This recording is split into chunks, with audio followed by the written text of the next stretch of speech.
اعوذ باللہ السمیع العلیم من الشیطان الرجیم من حمزہ ونفخہ ونفثہ بسم اللہ الرحمن الرحیم رب ادخلنی مدخل صدق واخرجنی مخرج صدق واجعل لی من لدنک سلطانا نصیرا۔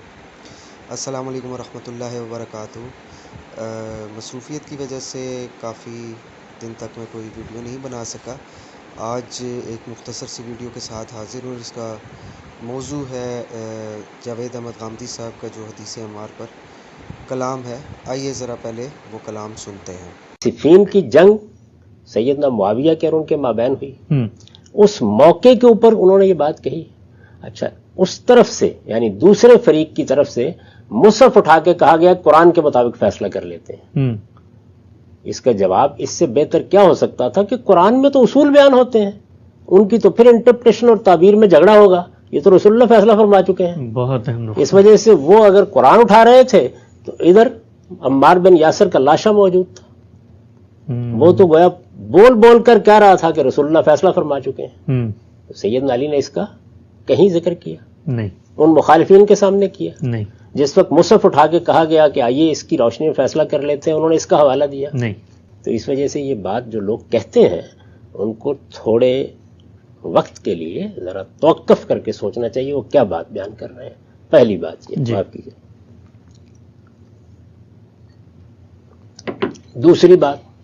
دوسری بات یہ ہے کہ اس میں جو فیصلہ آپ بیان فرما رہے ہیں، جیسے آپ روایت پیش کر رہے ہیں کہ یہ فیصلہ اس میں صرف یہی نہیں ہوا کہ ایک گروہ بھاگی ہے، یہ فیصلہ بھی سامنے آ گیا کہ وہ جہنمی بھی ہے۔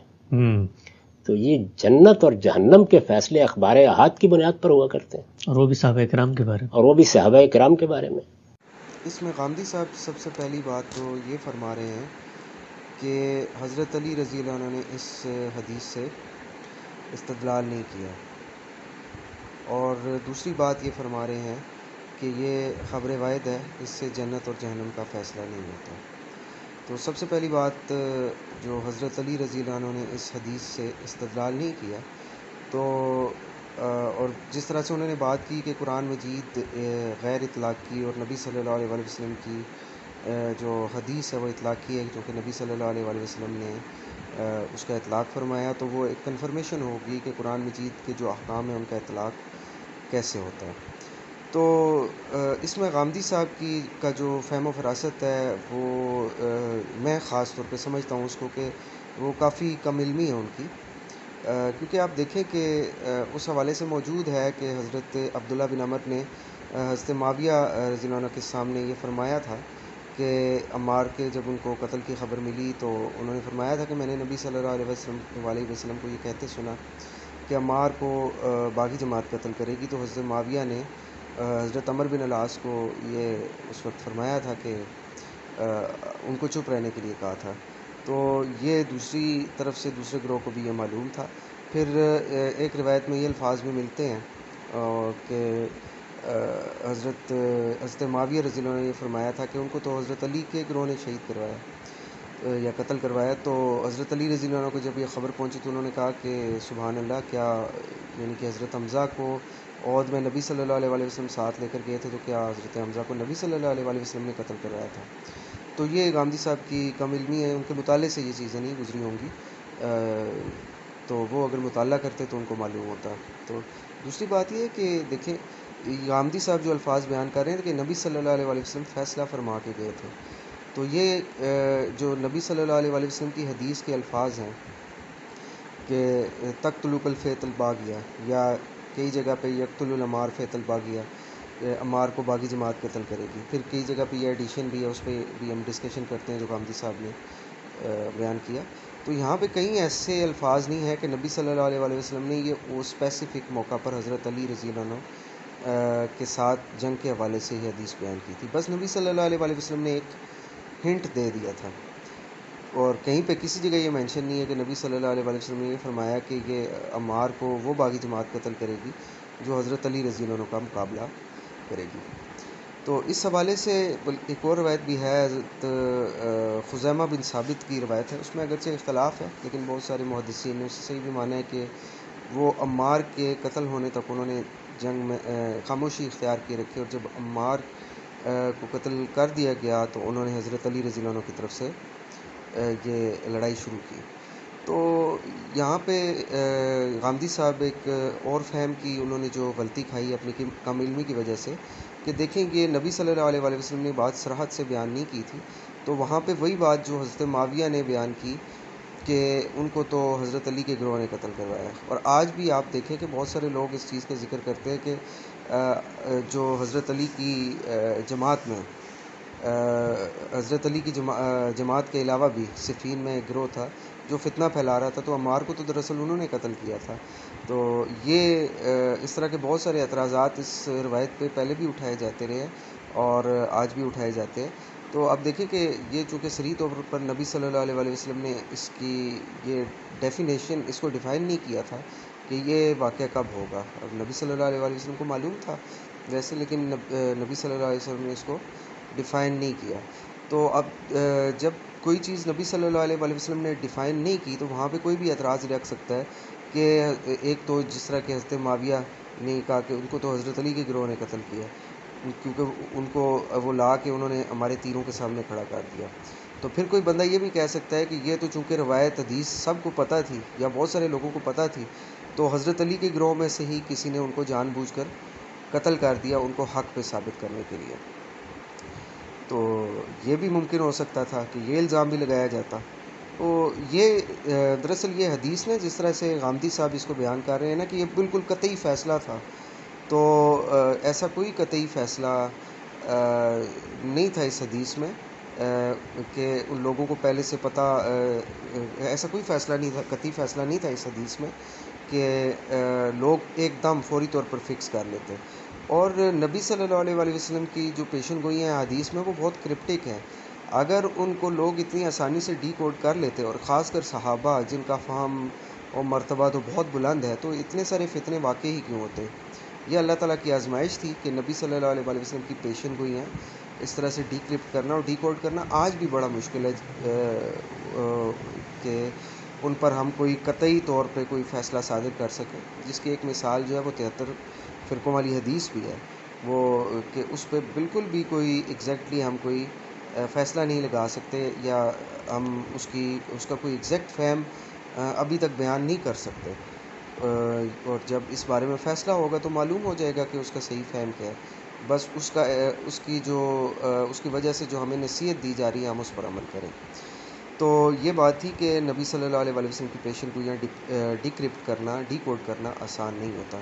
دوسری بات یہ ہے کہ اس کے علاوہ بھی بہت ساری روایتیں ہیں، جس میں ایک نبی صلی اللہ علیہ وآلہ وسلم کی یہ روایت ہے کہ میری امت کے 2 گروہوں کے درمیان جو ہے وہ جنگ ہوگی، اور اس میں سے ایک گروہ جو ہے وہ پھر خارج کے ساتھ جنگ کرے گا. میں بالمفہوم بیان کر رہا ہوں، جو حق کے قریب ہوگا. تو یہ بھی حضرت علی رضی اللہ عنہ کے حق پہ ہونے کی علامت تھی. تو حضرت اس وقت تو جو ہے وہ تحکیم بھی نہیں ہوئی تھی، خارج تو تحکیم کے بعد نکلے تھے. تو کیا ہم یہ کہہ کر اس روایت کو ترک کر دیں کہ یہ روایت ہے ہی نہیں ہے، کہ یہ تو تحکیم کے بعد کا واقعہ ہے، اور حضرت علی رضی اللہ عنہ کے حق کا فیصلہ تو تحکیم کے بعد ہوا جب خارج نکلے. یہ کیسے ہو سکتا ہے کہ جنگ ہو رہی ہے اور حضرت علی رضی اللہ عنہ کے حق پہ ہونے کا فیصلہ نہ ہو؟ تو یہ ساری نشانیاں ہیں نبی صلی اللہ علیہ وآلہ وسلم نے اس وقت بتائی تھی لوگوں کو جو ہے وہ ایک نصیحت پکڑنے کے لیے، اور بہت ساری نشانیاں تھیں. یہ نہیں تھی کہ 3-4 تھیں اور اس میں سے چند یہ نشانیاں تھیں. تو کسی ایک نشانی کو لے کے ایک روایت کو جیسے حدیث مار ہے اور اس کو اس بیس پہ ریجیکٹ کر دینا کہ چونکہ اس کی بنیاد پہ فیصلہ ہونا تھا اور حضرت علی رضی اللہ عنہ نے اس کو جو ہے وہ نہیں لیا اپنے دلیل میں، تو یہ روایت اس روایت کی جو ہے وہ صحت ہی قابل قبول نہیں ہے. تو یہ غامدی صاحب کا بہت بڑا تفرد ہے، ہسٹری میں کسی نے بھی ایسا نہیں مانا. غامدی صاحب کا جو مفہوم ہے، بہت کم لوگ ہیں لیکن ان کو ریجیکٹ کیا گیا ہے. آپ دیکھیں دوسری بات جو غامدی صاحب نے یہ کی ہے کہ عمار ان کو جنت کی طرف بلا رہا ہوگا اور وہ جہنم کی طرف، تو یہ جہنمی کا ذکر ہے کہ وہ جہنمی ہو گئے. تو یہ غامدی صاحب کی کم فہمی اور کم علمی کا ایک اور نتیجہ ہے کہ جو انہوں نے بالکل صریح الفاظ کا اطلاق کر دیا. قرآن مجید میں اللہ تعالیٰ متعدد مقامات پر کفر کا لفظ استعمال کرتا ہے، اور اس میں ایسے اعمال ہوتے ہیں جو تو آج کل کے دور میں مسلمان بھی عام کر رہے ہیں، جیسے ربا یا سود کے لیے استعمال ہو رہا ہے. تو کیا ان کو ڈائریکٹ کافر ڈکلیئر کر دیا جائے گا؟ یا پھر ایک جگہ اللہ تعالیٰ یہ فرماتا ہے کہ اللہ تعالیٰ کی آیات کا انکار نہیں کرتے مگر وہ لوگ جو فاسق ہیں. تو اگر ہم کسی کو فاسق کہتے ہیں تو پھر تو وہ کافر ہو گیا آٹومیٹکلی، کیونکہ اللہ تعالیٰ تو فرما رہا ہے کہ اللہ تعالیٰ کی آیات کا انکار فاسق کرتے ہیں. تو اور اس کے علاوہ آپ دیکھیں کہ جہاں پر اللہ تعالیٰ نے وراثت کی تقسیم کا معاملہ بیان کیا سورہ نساء میں، اس سے آگے اللہ تعالیٰ فرماتا ہے کہ یہ اللہ تعالیٰ کی حدود ہیں، اور جو اللہ تعالیٰ کی حدود میں رہتا ہے تو اس کے لیے جنت کی اللہ تعالیٰ نے بشارت دی ہے. البتہ جو اللہ تعالیٰ کی حدود کو توڑتا ہے تو اس کے لیے جہنم ہے، وہ پھر اس میں ہمیشہ رہے گا. تو اللہ نے فیصلہ فرما دیا. تو اب کیا غامدی صاحب یہ فتویٰ دیں گے کہ جو لوگ اپنی بیٹیوں کو جائیدادیں نہیں دیتے ہیں تو وہ کافر ہیں یا جہنمی ہیں کنفرم طور پہ؟ تو وہ کبھی بھی ایسا نہیں کہیں گے. تو یہ غامدی صاحب کو خود اپنا ڈبل سٹینڈرڈ ہے کہ وہ ایسے صریحاً اس بات کو یہ ٹھپا لگا رہے ہیں کہ عمار حدیث عمار کے میں جو الفاظ ہیں تو اس میں وہ دوسرا گروہ جہنمی ہے. ایسا نہیں ہے، بلکہ بات یہ ہے کہ وہ ایک ایسے عمل کی طرف دعوت دے رہے تھے جو جہنم کا پیش خیمہ ہو سکتا ہے.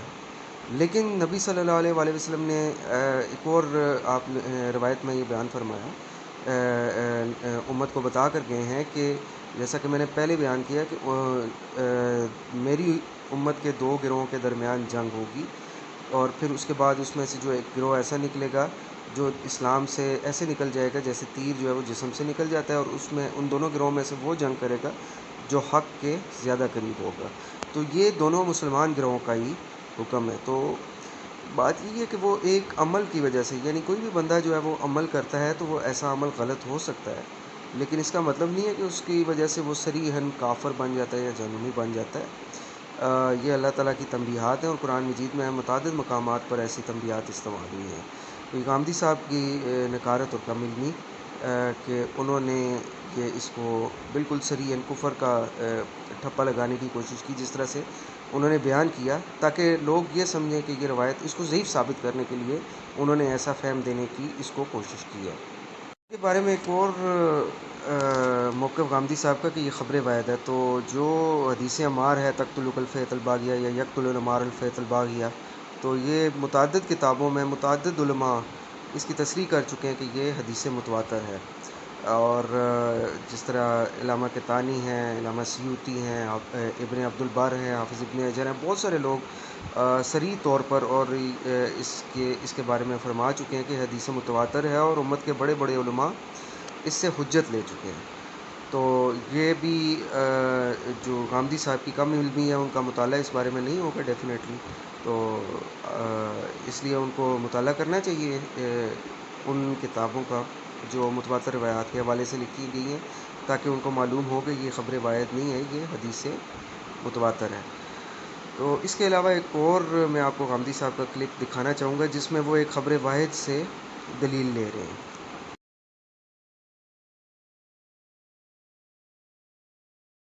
یہ بیان فرمائیے گا کہ کئی مواقع پہ آپ سے سوال ہوا ہے عورتوں کی امامت کے حوالے سے، تو آپ نے بیان فرمایا ہے کہ دین میں اس کو کوئی ممنوع یا حرام نہیں قرار دیا گیا، لیکن ہماری تہذیبی روایت جو عبادت کی ادائیگی میں پیش نظر رہی ہے اس میں یہ چیز اس طریقے سے لوگوں کے یہاں شیوع نہیں حاصل کر سکی. ایک روایت آپ بیان کرتے ہیں ام ورقہ کی، اس پہ کہا جاتا ہے کہ ام ورقہ رضی اللہ تعالی عنہا جو خاتون ہے جن کا ایک مؤذن مرد مقرر کیا گیا ہے، تو یہ جو دار کا لفظ آیا ہے روایت میں، اس سے ان کا گھر کیوں نہیں مراد لیا جا سکتا کہ کچھ خواتین تھی گھر پہ نماز پڑھنا چاہتی تھیں، رسول اللہ نے ایک فرد کو کہا بھائی ان کے لیے اذان دے دیا کرو، اور پھر خواتین ہی کا معاملہ وہاں پر ہوتا رہا. اس کو اس مثال کو اٹھا کر اس سے یہ نتیجہ خاص کرنا کہ کہیں خواتین امامت بھی کر سکتی ہیں، یہ کیسے قابل طور پہ ہے؟ ان تمام سوالوں کا جواب ڈاکٹر حمید اللہ صاحب نے خطبات بہاولپور میں دے دیا تھا، لوگ اس کا مطالعہ کر سکتے ہیں. یہ حقیقت ہے کہ یہ دور ازکار باتیں ہیں جو لوگ عام طور پہ کہتے ہیں. یعنی سوال یہ ہے کہ مؤذن کیوں مقرر کیا گیا مرد؟ وہ مؤذن صاحب وہاں اذان دیتے تھے اور اذان دینے کے بعد نماز پڑھنے کے لیے کہیں اور جاتے تھے، یہ سب آپ کو فرض کرنا پڑے گا. اچھا، دار کا لفظ جو ہے وہ محض گھر کے لیے نہیں آتا، بلکہ جیسے گڑیاں بنی ہوتی ہیں، یعنی ایک قبیلے کا یا ایک خاندان کا ایک علاقہ ہے، اس میں عام طور پر مسجد الدار بھی بنا لی جاتی تھی کہ یہ 10 لوگ ہیں، 20 گھرانے ہیں، ہمارے قبیلے کے ہیں، برادری کے ہیں، یہ یہاں آ کے نماز پڑھ لیں گے. تو مدینے میں بھی اس طرح کی صورتحال تھی. یہ جتنی چیزیں بھی بیان کی جا رہی ہیں، کیا یہ روایت کے اندر صراحت سے بیان ہوئی ہیں؟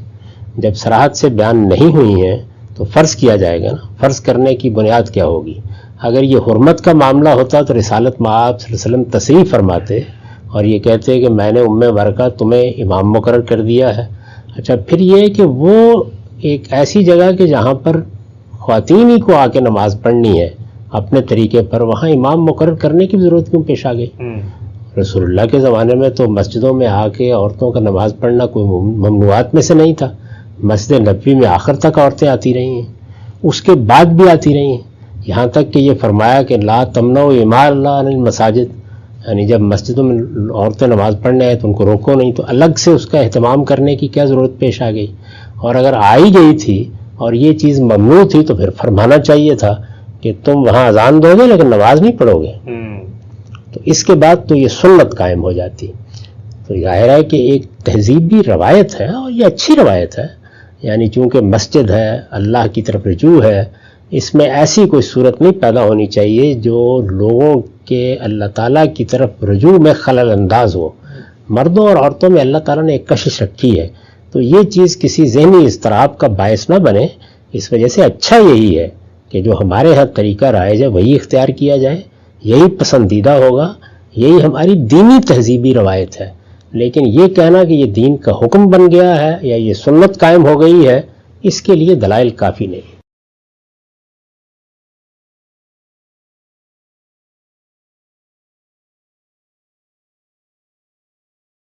تو آپ دیکھ لیجیے کہ اس کلپ میں کتنی ڈیٹائی سے وہ خبر روایت ہے جو حضرت برکہ والی روایت ہے. یہ سنن نبی داؤد میں 592 نمبر پہ ہے، اور اس کے علاوہ یہ مسند احمد میں بھی روایت موجود ہے.